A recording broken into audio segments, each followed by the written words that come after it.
Hello students, स्वागत है मेरे यूट्यूब चैनल सीधी एजुकेशन हब में। मैं आशीष। आज हम लोग इस वीडियो के माध्यम से कक्षा 9 से 12 तक जनरल इंग्लिश में जो इम्पोर्टेंट एप्लीकेशन पूछी जाती हैं उनके बारे में पढ़ेंगे। इसके अंतर्गत हम लोग 4 एप्लीकेशन के बारे में पढ़ेंगे। एप्लीकेशन में किस प्रकार से प्रश्न पूछा जाता है, किस प्रकार से आप उसको समझकर ऐसा लिखें ताकि जितने अंक का आपको पूछा जाए वो पूरे अंक आपको प्राप्त हो जाएं। कैसे आपको बड़ी आसानी से एप्लीकेशन लिखना आपसे बनने लगे और कभी भी किसी भी कक्षा में आप जाएं, कहीं भी जाएं तो आपको एप्लीकेशन लिखना सबसे सरल लगे। इस वीडियो के माध्यम से हम लोग सीखेंगे।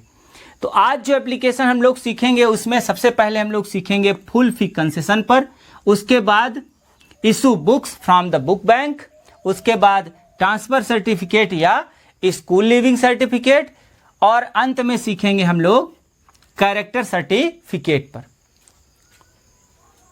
तो प्रिय छात्रों, वीडियो बहुत अच्छा बना है और मैंने बहुत ही आसान तरीके से आपको एप्लीकेशन पढ़ाया है और कभी भी इस वीडियो को देखने के बाद मैं पूरा विश्वास आपको दिलाता हूं कि कभी भी आपको एप्लीकेशन लिखने में कभी कोई दिक्कत नहीं होगी। चलिए शुरू करते हैं। क्रमशः पहले प्रश्न को लिखेंगे, उसके बाद उसकी एप्लीकेशन लिखेंगे, उसको अच्छे से समझेंगे। तो चलिए शुरू करते हैं पहली एप्लीकेशन फुल फी कंसेशन पर। तो आइए प्रिय छात्रों, शुरू करते हैं पहली एप्लीकेशन जो आपसे पूछी जाती है फुल फी कंसेशन पर। तो चलिए शुरू करते हैं। सबसे पहले हम लोग ये जानते हैं कि एप्लीकेशन के लिए प्रश्न कैसे पूछा जाता है। तो आइए प्रश्न को समझते हैं। लिखा है यू आर। यू आर का मतलब होता है तुम हो। अब यहां पर उसके बाद यू आर के तुरंत बाद जो नाम दिया रहता है उसी नाम को आपको योर्स ओबीडेंटली के नीचे लिखना है। जो यहां पर यू आर के बाद नाम दिया रहता है वही आपका नाम है और उसी नाम को आपको योर्स ओबीडेंटली के नीचे लिखना है। यदि आपने यह नाम लिख दिया तो यह आपको 1 अंक दिलाता है। इतना लिख देने का आपको कितने अंक मिलता है? 1 अंक। तो यू आर और यहां पर जो भी नाम दिया रहेगा, जैसे यहां पर अर्पित लिखा हुआ है तो अर्पित आपका अब नाम है इस एप्लीकेशन में। तो यू आर अर्पित, तुम अर्पित हो। स्टडिंग, पढ़ रहे हो। In government higher secondary school Sidhi. अब जो स्टडिंग इन के बाद दिया रहता है ये आपकी विद्यालय का नाम है। तो यही नाम आपको यहां पर विद्यालय के नाम के साथ लिखना है। यानी विद्यालय का नाम जो द प्रिंसिपल के नीचे लिखा जाता है, तो ये नाम आपको ध्यान रखना है छात्रों। विद्यालय का नाम आपका ये है। जिस विद्यालय में आप पढ़ रहे हैं उस विद्यालय का आपको नाम नहीं लिखना है, बल्कि प्रश्न पत्र में दिए गए विद्यालय का नाम ही आपको लिखना है। उसके बाद अब 2 चीजें आपको मिल गई। पहली चीज तो ये आपकी विद्यालय का नाम होगा और ये आपका नाम होगा। उसके बाद आपको किस पर एप्लीकेशन लिखना है ये हमेशा अंत में दिया जाता है। और किसको लिखना है, किस पर लिखना है और किसको लिखना है। तो आपको प्रिंसिपल को लिखना है और किस पर लिखना है? फुल फी कंसेशन पर। तो ध्यान ये रखना है कि ये जो दिया रहेगा फॉर फुल फी कंसेशन, जो आपको ये लिखा हुआ है ये आपका सब्जेक्ट है। प्रिय छात्रों, ये जो आपको दिया है ये आपका क्या है? सब्जेक्ट है। और आपको ये आवेदन पत्र या ये एप्लीकेशन किस नाम पर लिखनी है? प्राचार्य महोदय के नाम पर, प्रिंसिपल के नाम पर। तो जब हम शुरू करेंगे किसी भी एप्लीकेशन की शुरुआत करेंगे छात्रों, तो सबसे पहला अक्षर हमारा होता है, पहला शब्द होता है टू। एप्लीकेशन की शुरुआत कहां से होती है? टू से। तो टू से शुरू करिए। उसके बाद फिर क्या लगाइए? कॉमा।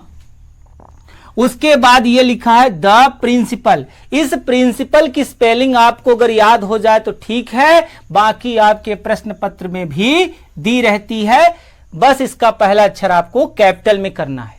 तो ये आपका बन गया टू द प्रिंसिपल। टू के जस्ट नीचे वाली लाइन में आपको क्या लिखना है, द प्रिंसिपल। ठीक है, उसके बाद ये है आपकी विद्यालय का नाम जो आपके इस प्रश्न पत्र में प्रश्न में पूछी गई है। तो यही विद्यालय का नाम आपको यहां पर लिखना है। तो इसका नाम लिखने के बाद जो अंत में आपको ये मिलता है फुल स्टॉप के पहले, ये आपका शहर है। ठीक है, तो इसके बाद अगर आप एमपी लिख सकते हैं तो लिख देना चाहिए, अगर आप नहीं लिखते हैं तो ये आपका गलत नहीं है। उसके बाद अब आपको क्या लिखना है, आपको सब्जेक्ट। तो प्रिय छात्रों ये बात याद रख लीजिए, एन एप्लीकेशन फॉर आपको सभी एप्लीकेशन में लिखना है, और ये तीनों चीजें आपको इस प्रश्न पत्र के प्रश्न में दी रहेंगी। एन एप्लीकेशन आपको लिखा हुआ है, बस इनके पहले पहले अक्षर आप क्या कर लीजिए, कैपिटल में कर लीजिए, बड़े अक्षरों में कर लीजिए, और उसके बाद फॉर भी आपको दिया हुआ है तो इसको लिखना है। उसके बाद जो ये आपका दिया है यही यहां पर लिख देने से ये आपका कंप्लीट हो जाएगा क्या, सब्जेक्ट।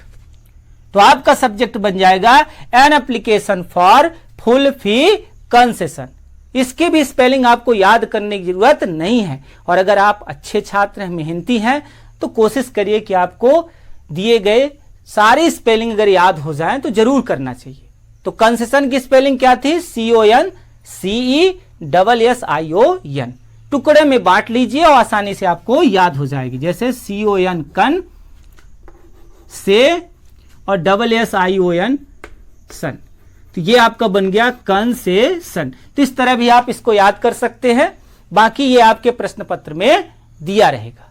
तो ये अगर मान लीजिए आपको यहां पर पूछा होता कैरेक्टर सर्टिफिकेट पर, तो आपको क्या करना पड़ता, बस ये फॉर के बाद आपको क्या लिख देना था, कैरेक्टर सर्टिफिकेट, वो भी आपको लिखा रहेगा। अगर आपको मान लीजिए ट्रांसफर सर्टिफिकेट पर लिखना है तो यहां पर दिया होगा, यहां पे दिया होगा, उसको यहां पे लिख देना है। तो एन एप्लीकेशन फॉर, और उसके बाद आपको जो भी यहां पर दिया रहेगा उसको यहां पर लिख देना है। ठीक है, अब आइए, तो आपने जो ये यहां से लेकर यहां तक लिख दिया, to the principal government higher secondary school Sidhi MP, तो इतने का आपको कितने अंक मिल जाएगा, 1। सब्जेक्ट आपने लिख दिया तो कितने अंक मिल जाएगा, 1। तो 1 और 1 कितने अंक हो गए, 2। आपने दिया गया नाम लिख दिया तो कितने अंक हो गए, 3। अब जो ये आपका मिल रहा है, जो ये बचा हुआ शेष हिस्सा है जो आपको इस एप्लीकेशन में दिख रहा है, ये है हाइट ऑफ बॉडी। यानी जो आपसे पूछा गया है, जिस पर आपका पूछा गया है, वो आप कारण सहित जब उसमें उत्तर लिखते हैं, जो आप बताते हैं, इसी का आपको, इसी में आपको कितने अंक मिलते हैं, 2 से 3। अब कब 2 मिलते हैं, कब 3 मिलते हैं, पहले एप्लीकेशन में जो ये लिखा है इसको जान लेते हैं, उसके बाद हम लोग जानेंगे कि कैसे आपको इसमें 3 के पूरे 3 अंक मिलेंगे। ठीक है, तो शुरुआत आपको क्या करना है, सब्जेक्ट और एन एप्लीकेशन के बीच में ये जो आपने निर्देशक चिन्ह लगाया, इसके नीचे से आपको शुरू करना है। तो यहां पर आपको क्या लिखना है, सर। सर के तुरंत बाद आपको क्या लगा लेना है, कॉमा। उस लाइन को आपको पूरा छोड़ देना है, उसके जस्ट नीचे से आपको शुरू करना है छात्रों, और शुरू करना है कहां से, respectfully I beg to say that, RESPECT, respect, respectfully FULL बाई। ठीक है, तो respectfully I beg to say that, इसका हिंदी में अर्थ होगा सविनय नम्र निवेदन है कि। उसके बाद यहां पर आपको फुल स्टॉप नहीं लगाना है, इसको कंटिन्यू करना है। आई एम ए रेगुलर लिखा है, REGULAR, रेगुलर, नियमित। ठीक है, तो respectfully I beg to say that I am a regular student, STUDENT, student of class. अब यहां पर क्लास में जैसे यहां पे 12th लिखा है, आप इसकी जगह 9th, इसकी जगह पर 10th, इसकी जगह पर 11th, इसकी जगह पर 12th, कोई भी आप कक्षा जो पढ़ते हैं उस कक्षा का नाम यहां पर आप लिख सकते हैं। ठीक है, तो जैसे मैंने यहां पर 10th लिख दिया, तो अब यहां तक क्या बना? Sir respectfully I beg to say that I am a regular student of class 10th of your school, आप class 10th of your school. ये लाइन जो है, कोई भी एप्लीकेशन आप लिखेंगे, हर एप्लीकेशन में आपको ये लाइन लिखनी पड़ेगी। इसलिए आपको केवल इतना याद कर लेना है कि sir respectfully I beg to say that I am a regular student of class, अपनी लिखिए, ऑफ योर स्कूल। तो इतना लिख दिया आपने, ये हर एप्लीकेशन में लिखना है। अब आइए उसके बाद अब आप कारण बताएंगे किस कारण से आपको फुल फी कंसेशन चाहिए, अर्थात साला शुल्क में छूट चाहिए। तो उसके लिए आपने लिखा कि my father is a poor farmer, my father is a poor farmer, मेरे पिताजी एक गरीब किसान है, मेरे पिताजी एक गरीब किसान है। फार्मर की स्पेलिंग FARMER, ठीक है, फार्मर मीन्स किसान होता है। फुल स्टॉप उसके बाद लगाया। अब आगे आपने लिखा ही अनेबल टू पे माई ट्यूशन फी, ही अनएबल, UNABLE, अनएबल मतलब होता है असमर्थ होना, टू पे चुकाने में, माई ट्यूशन फी अर्थात साला शुल्क। तो मेरी साला शुल्क जमा करने में मेरे पिताजी क्या हैं? असमर्थ हैं। और क्यों असमर्थ हैं? क्योंकि वह एक गरीब किसान है। ठीक है, उसके बाद अब दो कारण बताने के बाद आप ये बताएंगे कि साथ ही I am a good student of your school, I am a good student of your school, मैं आपके विद्यालय का एक अच्छा छात्र हूं। ठीक है, यहां पे गुड की जगह पर आप एक्सीलेंट भी लिख सकते हैं, थोड़ा सा ये गुड सरल शब्द है इसलिए लिखने में आसानी होती है। तो I am a good student of your school, मैं आपके विद्यालय का एक अच्छा छात्र या छात्रा हूं।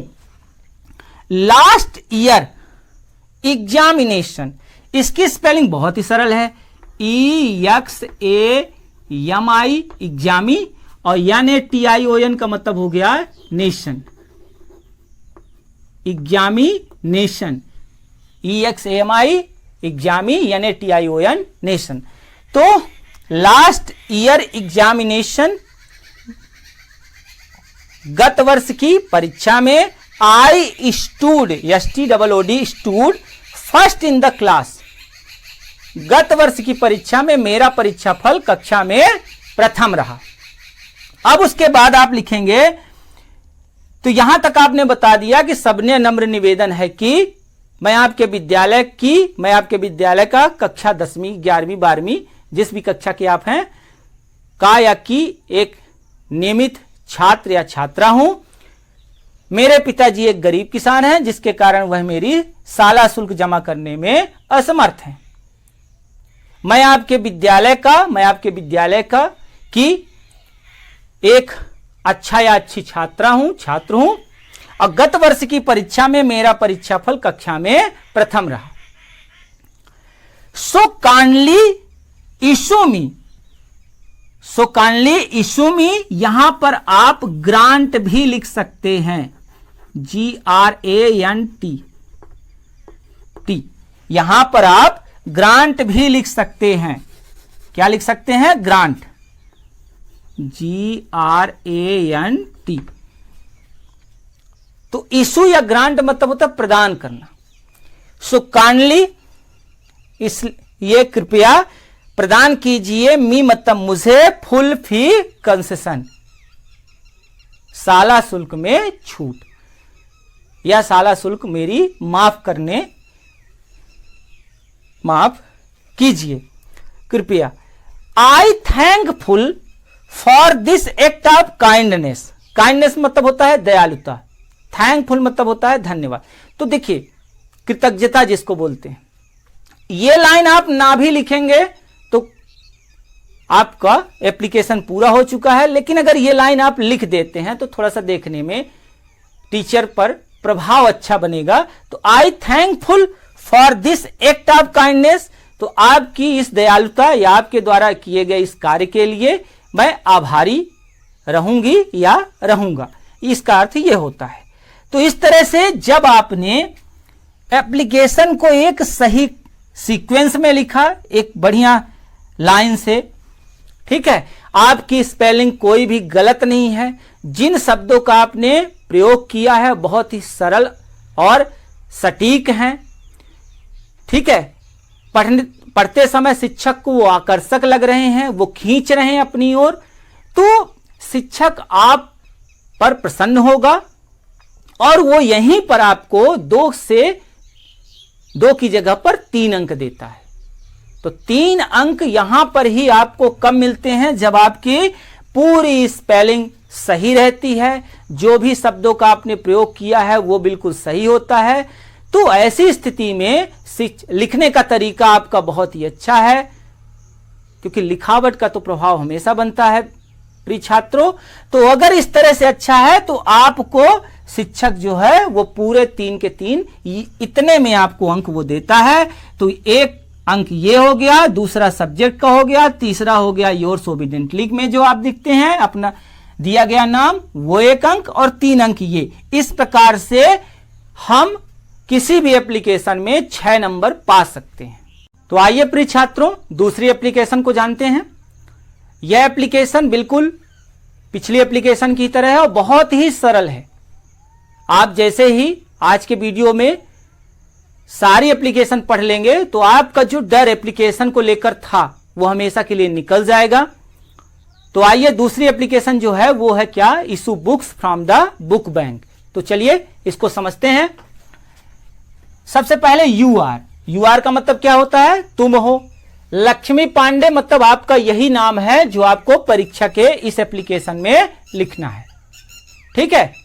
उसके बाद ये जो आपको दिया हुआ है ये आपकी विद्यालय का नाम है, तो यहां पर आप अपनी विद्यालय का क्या लिख देंगे? नाम। ये विद्यालय का आपको नाम लिखना है। ये आवेदन पत्र आपको अपने प्राचार्य महोदय को लिखना है। तो right an application, right application मतलब क्या हुआ कि एक आवेदन पत्र लिखो। किसको लिखो? प्रिंसिपल को, requesting him for issue books from the book bank. और मैंने आपको बताया जहां से फॉर शुरू होता है उसके आगे का ये सब आपका क्या है? यही आपका सब्जेक्ट है। ये आपका क्या है? ये आपका सब्जेक्ट है। इस बात को आपको याद रखना है, ठीक है। अब जो दिया हुआ है उसी में कुछ चेंजेस कर देंगे। चलिए देखिए, सबसे पहले जो पिछली एप्लीकेशन के बाद सबसे पहले आप क्या लिखेंगे? टू, उसके बाद the principal, to the principal, फिर government higher secondary school Rewa जो यहां पर दिया हुआ है उसको लिख देंगे। अब सब्जेक्ट एंड एप्लीकेशन फॉर, ये आपको हर एप्लीकेशन में लिखना है, बस यहां पर आपको वो लिखना है जो यहां पर दिया हुआ है। तो आपको क्या दिया हुआ है? Issue books from the book bank. अगर इसके आगे जगह होगी तो आपको यहीं पर लिखना है, उसके बाद फुल स्टॉप लगाना है। तो इस तरह से ये है आपका क्या? सब्जेक्ट। अब आप समझ ही गए, इतने का आपको कितने अंक मिलेगा? 1 अंक। उसके बाद सब्जेक्ट लिख देंगे तो कितने अंक मिलेगा? 1। दिए गए नाम को लिख देंगे तो कितने अंक मिलेगा? 1। तो कितने अंक हो गए? 3। अब यहां पर आपको पिछले वाली एप्लीकेशन से इस एप्लीकेशन में केवल 2 जगह पर आपको परिवर्तन करना है बस। आइए देखते हैं कहां कहां पर करते हैं। तो सबसे पहले हम कहां शुरू करेंगे? सर से। वही लिखना है, respectfully I beg to say that I am a regular student of class. अब यहां पे क्लास में आप अपनी क्लास कोई भी बदल सकते हैं। यहां पे 9th 10th 11th 12th कोई भी लिख सकते हैं। Of your school. सविनय नम्र निवेदन है कि I am a regular student of class 10th of your school का मतलब क्या हुआ? मैं आपके विद्यालय का कक्षा 10वीं का या आपके विद्यालय की कक्षा 10वीं की एक छात्रा हूं। उसके बाद my father is a poor farmer. पिछले एप्लीकेशन में भी वही लिखना था, इस एप्लीकेशन में भी आपको यही शब्द का प्रयोग करना है कि my father is a poor farmer. मेरे पिताजी एक गरीब किसान हैं। अब यहां पर बस आपको चेंज करना था, ठीक है। उसमें आपको लिखना था ही अनेबल टू पे माई ट्यूशन फी, और इसमें क्या लिखना है, बस इतना चेंज करना है कि he can not by books for me, वह मेरे लिए किताबें नहीं खरीद सकते हैं। क्योंकि मेरे पिताजी एक गरीब किसान हैं, जिसके कारण वह मेरी किताबें नहीं खरीद सकते हैं। बस आपको यह लिख देना है कि he can not by books for me, और शेष फिर से वही चीजें को आपको उतारना है कि I am a good student of your school, मैं आपके विद्यालय का या आपके विद्यालय की एक अच्छी छात्रा हूं, एक अच्छा छात्र हूं। Last year examination I stood first in the class, गत वर्ष की परीक्षा में मेरा परीक्षा फल कक्षा में प्रथम रहा। उसके बाद अब यहां पर थोड़ा सा आपको फिर से चेंज करना है, क्योंकि यहां पर वही चीज लिखनी पड़ती है जो आपको सब्जेक्ट में लिखना पड़ता है। तो देखिए क्या लिखना है, so kindly issue me books, so kindly issue me books from the book bank. बस पिछली वाली एप्लीकेशन से केवल आपको दो स्थानों पर ही अलग लिखना है, एक इतना आपको अलग लिखना है और एक ये वाला आपको अलग लिखना है। ये बस दो जगह आप परिवर्तन कर देंगे और वही एप्लीकेशन होगी जो आपने पहले लिखा था, वही एप्लीकेशन ये भी है। थोड़ी से चेंज के साथ आपको एक नई एप्लीकेशन भी याद हो जाएगी। ठीक है छात्रों, तो आपको यहां पे क्या लिख देना है, so kindly issue me books from the book bank. इसलिए कृपया विद्यालय का जो बुक बैंक है, पुस्तकालय है, वहां से मुझे पुस्तकें दिलवाने की कृपा करें। I thankful for this act of kindness, ये बहुत इंपॉर्टेंट नहीं है लिखना, अगर आप लिख सकते हैं तो जरूर लिखिए कि आपकी दयालुता के लिए मैं जीवन भर आभारी रहूंगा, आपका आभार मानूंगी। और उसके बाद लास्ट में बस वही लिखना पड़ता है, योर्स ओबीडेंटली। अगर यहां पर आप योर्स ओबीडेंटली में यहां का यस हट गया तो यहां पे ओबीडेंट हो जाता है। ठीक है, तो अगर ओबीडेंटली लिख रहे हैं तो उसके साथ योर्स हो जाता है, तो योर्स ओबीडेंटली, और लास्ट में आपको दिया गया वही नाम लिखना है जो यहां पर दिया गया था, लक्ष्मी पांडे, तो आपको लक्ष्मी पांडे ही लिखना है। ठीक है ना छात्रों, लगाना सरल है। तो ये थी आपकी दूसरी एप्लीकेशन, किस पर थी, issue books from the book bank. तो आइए प्रिय छात्रों, अब हम लोग ट्रांसफर सर्टिफिकेट या स्कूल लिविंग सर्टिफिकेट या टीसी या एसएलसी पर एप्लीकेशन लिखना जानते हैं। देखिए, अभी तक एमपी बोर्ड के अंतर्गत यह एप्लीकेशन सबसे लोकप्रिय रही है और परीक्षाओं में कई वर्षों से लगातार पूछी जा रही है और बहुत ही सरल है। तो सबसे पहले तो आपको छात्रों ये जानना है कि ये जो एप्लीकेशन, ये जो ट्रांसफर सर्टिफिकेट लिखा हुआ है, इसको शॉर्ट फॉर्म में क्या बोलते हैं, टीसी। इसी को बोलते हैं हम क्या, SCHOOL स्कूल, LEAVING लिविंग, और सर्टिफिकेट CERTIFICATE। तो ये जो आपको लिखा हुआ है स्कूल लिविंग सर्टिफिकेट, ये कभी कभी शॉर्ट फॉर्म में इसको भी लिख देता है SLC। तो आपको ये याद रखना है कि ट्रांसफर सर्टिफिकेट नाम से पूछे, टीसी नाम से पूछे, स्कूल लिविंग सर्टिफिकेट के नाम से पूछे या SLC के नाम से पूछेगा किसी एक ही नाम से। तो आप इसको 4 नामों से जानिए कि यह एप्लीकेशन टीसी के लिए भी है, यही एप्लीकेशन SLC के लिए है, यही एप्लीकेशन ट्रांसफर सर्टिफिकेट के लिए है, और यही एप्लीकेशन जो है वो किसके लिए है, आपकी स्कूल लिविंग सर्टिफिकेट के लिए है। ठीक है,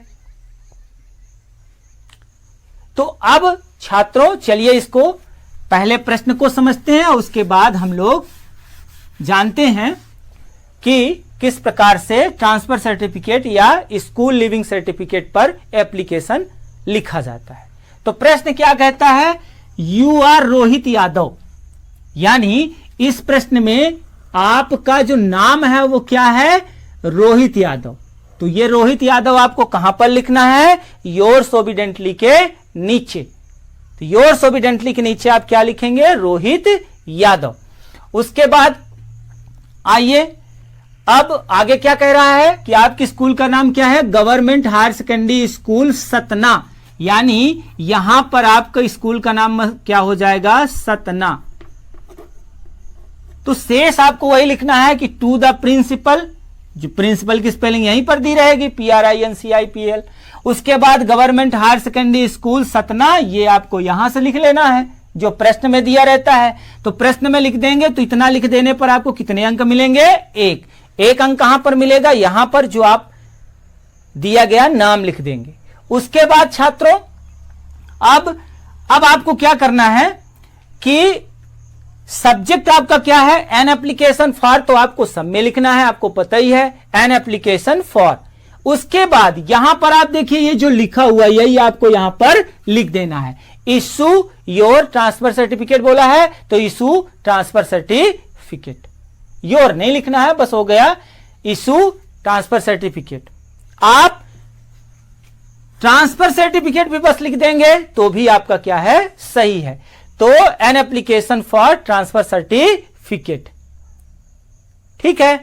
तो बहुत ही सरल है। अब इसकी जगह पर मान लीजिए स्कूल लिविंग सर्टिफिकेट आ गया तो आप इसकी जगह पर स्कूल लिविंग सर्टिफिकेट भी लिख सकते हैं। आप इसकी जगह पर शॉर्ट फॉर्म में टी कैपिटल में और सी कैपिटल में भी लिख सकते हैं, तो ये आपका हो जाएगा TC, N application for TC। TC का ही फुल फॉर्म क्या होता है, ट्रांसफर सर्टिफिकेट। तो ये हो गया आपका सब्जेक्ट, ये हो गया आपका क्या, subject, an application for issue transfer certificate. अब आइए फिर से वही लिखना है कि sir respectfully I beg to say that I am a regular student of class 10th 11th 12th, जो भी आपको लिखना हो of your school, my father has been transferred. अब ये नई चीज आपको लिखना है, इतना तो आपको सब एप्लीकेशन में लिखना है। Sir respectfully I beg to say that I am a regular student of class 9th 10th 11th 12th, जो भी आपको लिखना हो। उसके बाद यहां से आप लिखेंगे my father has been transferred. अब ये जो ट्रांसफर लिखा है बस इसमें ED लगा देना है तो आपका हो जाएगा क्या, ट्रांसफर्ड, TRANS FER, ये आपका ट्रांसफर की स्पेलिंग हो गया, बस उसमें क्या लगा देना है आपको, ED, तो क्या बन जाएगा, ट्रांसफर्ड, ट्रांसफर्ड। तो ये हो गया my father has been transferred, my father has been transferred Satna to Sagar, अर्थात मेरे पिताजी का स्थानांतरण जो है वो सतना से कहां के लिए हो गया है, सागर के लिए। अब आप ही समझिए कि मान लीजिए आप अक्टूबर नवंबर दिसंबर के बीच में आप किसी महीने में आपके पिताजी का स्थानांतरण हो गया, आप किसी विद्यालय में पढ़ रहे हैं और अचानक जब स्थानांतरण हो जाएगा तो आपको अपने पिताजी के साथ अपने परिवार के साथ वहां जाना पड़ेगा। तो इस स्थिति में क्या होगा, इस स्थिति में आपको अपना ट्रांसफर सर्टिफिकेट चाहिए और उसके लिए आप प्रिंसिपल सर से आवेदन करेंगे तो वो आपको वो फिर इशू करेंगे। तो आपको यह लिखना है कि my father has been transferred, तो my father has been transferred के बाद सतना टू सागर, तो जो यहां पर लिखा रहेगा ये सतना लिखा है तो यहां पर आपको सतना लिखना है और उसके बाद टू सागर जहां के लिए ट्रांसफर हो गया है, ठीक है। अब उसके बाद अब आपको लिखना है क्या, so I can not continue my study in here, so I can not continue, continue की स्पेलिंग CONTINUE, कंटिन्यू मतलब क्या होता है, लगातार, ठीक है। यहां पे रेगुलर भी आप लिख सकते हैं नियमित रूप से, ठीक है। तो आप दोनों शब्दों को लिख सकते हैं, so I can not continue my study in here, here की स्पेलिंग HERE, स्टडी मतलब होता है पढ़ाई, तो इसलिए मैं यहां नियमित रूप से पढ़ने में क्या हूं, असमर्थ, मैं पढ़ नहीं सकती हूं नियमित रूप से, ठीक है। So I can not continue my study in here, इसलिए मैं यहां पर नियमित रूप से पढ़ नहीं सकती या सकता हूं, ठीक है। काइंडली इशू मी ट्रांसफर सर्टिफिकेट, कृपया मेरा स्थानांतरण प्रमाण पत्र प्रदान करने की कृपा करें। तो यह है काइंडली इशू मी ट्रांसफर सर्टिफिकेट, समझ में आया। और लास्ट में तो वही आपको लिखना है, योर्स ओबीडेंटली, जो भी आपका ऊपर नाम दिया रहेगा उसी नाम को यहां पे नीचे आपको लिख देना है। तो ये है छात्रों किस पर एप्लीकेशन, ट्रांसफर सर्टिफिकेट, या इसी को क्या बोलते हैं, स्कूल लिविंग सर्टिफिकेट, या इसी को क्या बोलते हैं एसएलसी, या इसी को क्या बोलते हैं टीसी। तो आइए प्रिय छात्रों अगली एप्लीकेशन को जानते हैं जो कैरेक्टर सर्टिफिकेट पर है।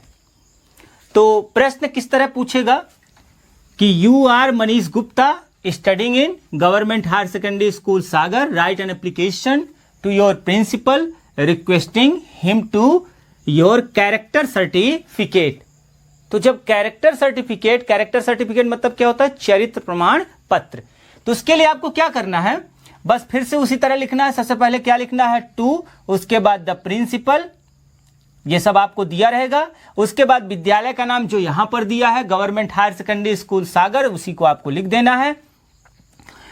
तो यहां तक लिख दिए, ये आपका 1 नंबर मिल गया। उसके बाद सब्जेक्ट लिख दिया एन एप्लीकेशन फॉर, और उसके बाद जो यहां पर लिखा वही आपको लिख देना है कैरेक्टर सर्टिफिकेट। उसके बाद sir respectfully I beg to say that I am a regular student of class, यहां पे क्लास तो आप अपने हिसाब से लिख सकते हैं, ऑफ योर स्कूल, यहां तक तो आपको लिखना ही है। आई वॉन्ट टू पार्टिसिपेट, अब देखिए यहां पर एक स्पेलिंग आई है पार्टिसिपेट, इसको देख लेते हैं, PARTI, पार्टी हो गया, CIC हो गया, पार्टिसिपेट PATE। तो पार्टिसिपेट मतलब होता है क्या, सम्मिलित होना, भाग लेना, ठीक है, पार्टिसिपेट मतलब होता है। आई वॉन्ट टू पार्टिसिपेट मतलब मैं चाहता हूं या मैं चाहती हूं हिस्सा लेना, शामिल होना स्कूल स्पोर्ट्स। अब यहां पर स्पोर्ट्स की जगह पर आप QUIZ क्विज कंपटीशन लिख सकते हैं, इसकी जगह पर आप कल्चरल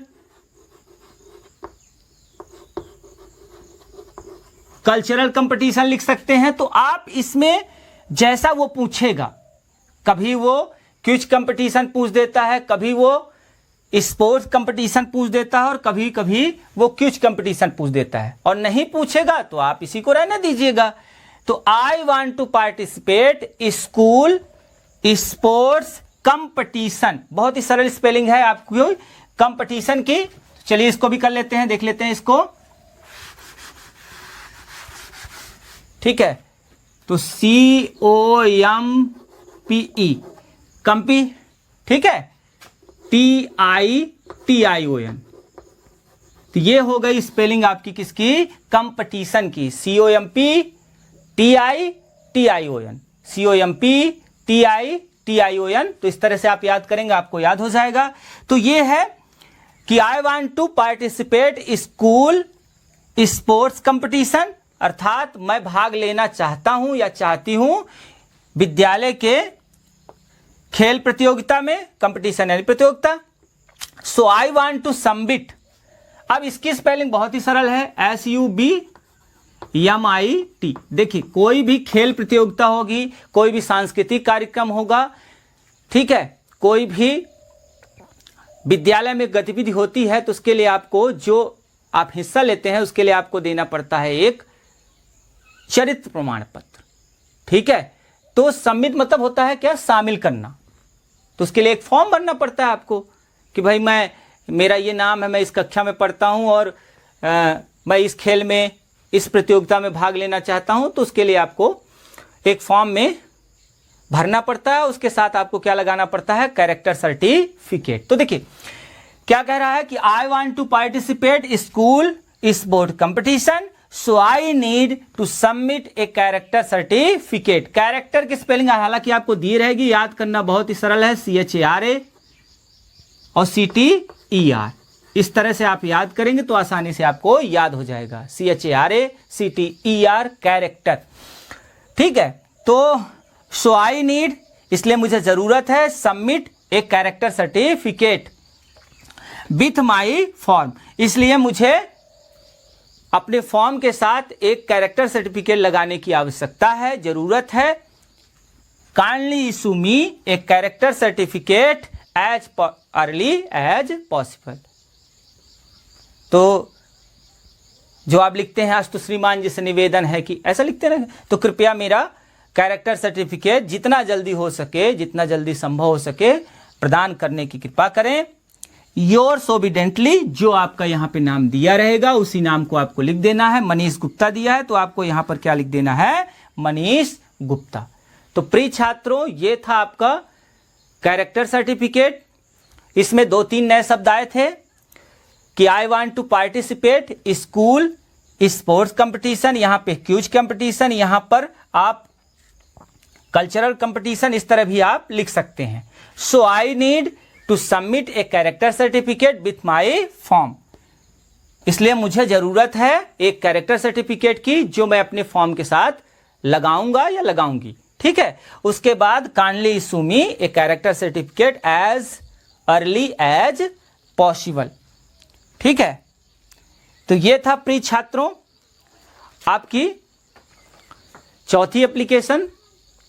ठीक है, तो इस प्रकार से प्रिय छात्रों ये 4 एप्लीकेशन आपको हर समय तैयार रखना है, ताकि आपसे जब भी परीक्षा में वो पूछे तो ऐसा सुंदर आप बनाकर लिखिए कि 6 के 6 अंक आपको प्राप्त हो।